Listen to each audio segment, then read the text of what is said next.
Namhlanje ke sikhuluma ngencazelo yamaphupho ngomlilo. Khona ke ubuzile ukuthi ke ingabe kusho ukuthini ukuphupha umlilo. Kodwa ke mlaleli, uma ufuna ukuzwa le nkulumo ngicela ucofa subscribe ke ulike ukuze phela mase ngiposta enye video ungaphuthelwa. Ukuphupha umlilo kuyiphupho elivame kakhulu, kodwa ke ngezinye izikhathi lingabonisi ke okuthile noma kwesinye isikhathi libonise okuthile kakhulu. Umlilo ungafanekisela ke nokubhujiswa emhlabeni wamaphupho. Ngokuvamile umele ke ushintsho nonqubekela phambili. Umlilo ke ungase ke futhi ube uphawu lobizo lwakho lukamoya kanye nendlela ozizwa ngayo ngempilo yakho kanye nezindaba ezithile kubudlelwane ke bakho. Ngabe ubudlelwane ubungani, ukuthandana noma ke umndeni. Bese ngichazile ke ukuthi namuhla sikhuluma ke ngokuthi ke ukusha ngabe kuchazani. Manje sesichaza ke ukusha kwendlu ukuthi ukusha ngabe kuchaza ukuthini uma indlu isha. Iphupho lendlu ke eshayo liwuphawu lokuthi okuthile empilweni yakho kungasongela ke amandla angaphandle. Umlilo ke ungasubonise ukuba ukhona khona kwamathonga amabi empilweni yakho, kusho ukuthi khona okwemoyana nje emncane engekho mihle neze empilweni yakho. Ngase ke futhi ube nomuzwa wokuthi ke into oyenzayo ayilungile futhi ke unovalo lokuthi ke ungase ubanjwe noma ujeziswe. Uma ke uzibona ucisha umlilo kungase kubonise ke isidingo sokuthatha isinyathelo okumele namandla angaphandle noma ithonga. Ukuphupha amalangabi. Uma ke uphupha amalangabi umlilo ke lokho kuwuphawu lwamandla amaningi kanye ke nesifiso sokuvelela. Kusho ukuthi khona ovelele kukho nje ukufisayo. Amaphupho ke afana nalawa abalekile ukuthi ke uwabheke ngokwentando yakho kanye nezifiso zakho. Lokho ke kuwuphawu lokuqaphela ukuthi kukhona ezinye izinto okudingeka ukuthi ke uzenze ukushisa, bese ke utetela ukuze uvule indawo yezinto ezintsha enhlizweni yakho noma empilweni yakho. Umlilo umele ke isifiso, izinhloso, izifiso futhi ke kuyinto enhle inqobo nje uma zingakakuqedeli wena noma abanye ocingweni.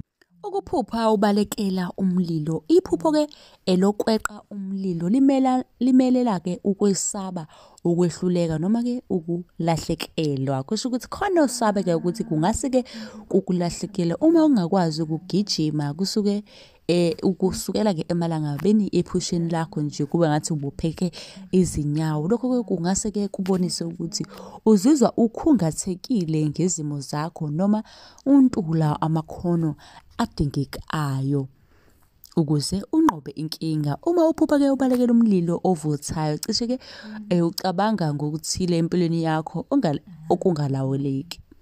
Iphupho ke lingaba isingathekiso sokuzizwa sengathi udinga ukubaluleka isimo bese ke uqala kabusha. Mhlawumbe ke lokho kusho ke umsebenzi omusha noma indlela yomsebenzi noma mhlawumbe kubaluleka ke kobudlulane nobuthi ke noma izimo ezimbi empilweni yakho. Ukuphupha ke ibhilidi elivuthayo umlilo kusho ukuthi ke sawazi sonke amabhilidi kanjalo ukutholakala lapha eThekwini. Kubantu abaningi umlilo ovuthayo uwakha ephusheni ke lakho. Ngokuvamile ke ifanekisa ke umuntu noma into ethile okuphilela kwakho okuvuthayo evutha. Uzwa ke isamba esinamandla sothando uma ke intukuthelo ngombono okukhulunywa ngawo. Uma iphupho libonisa ke isakhiwo osiphethe noma usebenza kuso, iphupho ke lingafanekisa ke imizwa yakho engaphakathi kumuntu osebenzayo noma ke oke wakusebenzela ngaphambilini. Ukuphupha ke ngomlilo nentuthu kusho ukuthi ke la sibona umlilo nentuthu ndawonye. Ukuphupha intuthu nomlilo kungase ke kube uphawu lokuthi ke unezinkinga ezingaxazululiwe nomngani oseduze noma ilunga lomndeni noma umuntu nje osondelene nawe. Kungenzeka ke ukuthi ke intuthu ivala okuthile okholela-ke emlilweni okufanele uwususe. Kwesinye-ke isikhathi ekulaleni kwethu sicabanga-ke ngezindaba nezingxabano ezisikhathazayo ngaleso sikhathi. Futhi-ke ukuphupha ngentuthu nomlilo kungenye-ke yezindlela zokukhulula leyo mizwa evalile. Ukuphupha-ke ubalekela umlilo. Ukuphupha ubalekela umlilo kusho ukuthi-ke uzobhekana nezingqinamba ezinkulu nezingqinamba empilweni yakho, njengezifo obungazilindele, izinkinga zezimali kanye nokuphelelwa umsebenzi isikhathi eside. Uma-ke uphupha ubalekela umlilo kusho ukuthi-ke uziza ugwatshwe yimithwalo yemfanelo kanye nezingcindezi zempilo. Uzama-ke ukubalekela umuzwa othize, kodwa ngezinye-ke izikhathi lokho kungase kube nzima ukuthi-ke ukwenzeke. Ukuphupha-ke imoto isha lapha ephusheni, kubona imoto ivutha umlilo.